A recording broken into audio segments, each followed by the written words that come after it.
నీరు పల్ల మెరుగు నిజం దేవుడెరుగు ఇది అందరికీ తెలిసిన మాటే. మరి వలసల వెనుక అసలు నిజాలేంటి?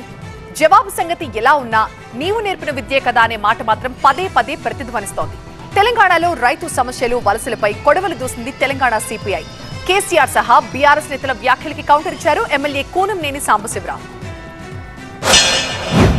వానికి పట్టదు, నా మంత్రులకు పట్టదు, తీరికలు లేవు వీళ్ళకు.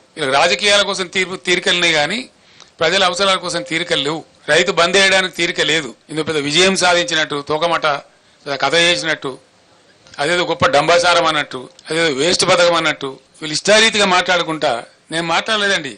ఇది 4వ నెల కాబట్టి నా గొంతుప్తా ఉన్నా. మత్తగేద్దాం రాజకీయాలు మేము కూడా చాలా చేసినాం. చాలా మందిని పాత్ర పెట్టినాం, చాలా మందిని ఎత్తినాం, చాలా మందిని ఎక్కినాం, మేము గద్దెలు ఎక్కినాం. 10 సంవత్సరాలు మేము కూడా పరిపాలన చేసినాం. అది పెద్ద గొప్ప విషయం కాదు. అధికారం వస్తూ ఉంటది, పోతా ఉంటది. Nothing great about it. కానీ ప్రజలు ఎక్కడ పోవాలా? నీ రాజకీయం నా రాజకీయం అంతా ప్రజలు కదా, ముఖ్యంగా రైతాంగం కదా, గ్రామాలు కదా. తాత చెంబు తలగడనే ఉంటది తండ్రి కోసం రెడీగా. ఆయన చేసిన తప్పులు ఇవాళ కేసీఆర్ని చుట్టుముట్టి ఊబిలో దించి ఊపిరాడకుండా చేస్తున్నాయి. ఇప్పుడు నువ్వు ఎంత వలిస్తే ఏం ఉపయోగం, ఎంత విలపిస్తే ఏం ఉపయోగం, ఎంత సోకిస్తే ఏం ఉపయోగం? నువ్వే కదా ఈ పాపాలన్నిటికీ మూల కారణం. పంటల బీమా పథకం నుంచి తెలంగాణ ప్రభుత్వం బయటకు వచ్చేసింది. పంటల బీమా లేదు మనకి. ఇప్పుడు మళ్ళీ రేవంత్ రెడ్డి పంటల బీమా పథకంలో చేరటానికి అంగీకరించాడు. అసలుకే తప్పించుకుని చేతులు ఎత్తేసి రైతుకు పంటల బీమా లేకపోవడం కూడా ఇది పెద్ద నష్టమే కదా. ఇప్పుడు ఈ నష్టం ఎవరు భరించాలి? ఇది ఇవన్నీ ఈ పాపాలన్నిటికీ పాపాల భైరవుడు ఎవరై అంటే కేసీఆర్.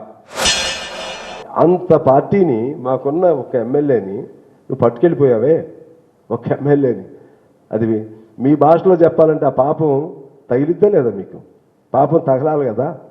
కానీ మేము మునుగోళ్ళు అంత సాయం చేశామే. మునుగోళ్ళు కనీసం కృతజ్ఞత ఒక్కటి, ఒక సాయానికి పొలిటికల్గా ఎందుకు పొత్తులో పెట్టుకుంటాం?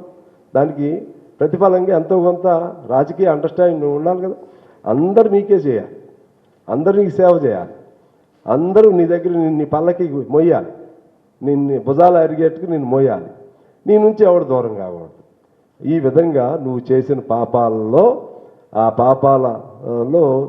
పాపాల ఊబిలో దిగబడిపోతున్నాడు. ఇప్పుడు ఆయన పైకి లేపడానికి ఎవరు లేరు.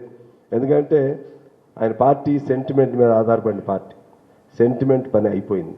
కార్యకర్తలు లేరు, ఏ అండ లేదు సామాజికంగా. 4వది ఆయన నాయకత్వం మీద ప్రజల్లో ఈసమెత్తు కూడా విశ్వాసం లేదు. మేము కమ్యూనిస్టులో ఉన్నాం, మేము షంషేర్గా ఉన్నాం. మళ్ళీ రేపు చూసుకో, ఇంకోసారి ఇట్లా అయిపోతే వాళ్ళకంటే మాదే పెద్ద పార్టీ. కొన్ని ఆకులు పోయినట్టు కొంతమంది నాయకులు పోవచ్చు, కానీ బీఆర్ఎస్ పార్టీ మాత్రం తెలంగాణ రాష్ట్రం ఉన్నంత కాలం బీఆర్ఎస్ పార్టీ ఉంటది ఈ గడ్డ మీద. బీఆర్ఎస్ పార్టీ తెలంగాణ ప్రజల కోసం, ఈ ప్రాంతం కోసం పనిచేసేటువంటి పార్టీ బీఆర్ఎస్ పార్టీ. అసలు రేవంత్ రెడ్డి మాట్లాడు, ఈయన ఎప్పుడన్నా జై తెలంగాణ అన్నాడే?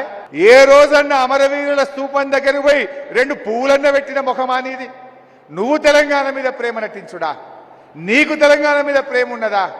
తెలంగాణ కోసం జైళ్ళలో పడ్డది మనం, దెబ్బలు తిన్నది మనం, పోరాడింది మనం, తెలంగాణ తెచ్చింది మనం. ఇలా గోబల్స్ ప్రచారం చేసి, దుష్ప్రచారం చేసి రాజకీయంగా లబ్ధి పొందాలని ప్రయత్నం చేస్తా ఉన్నారు.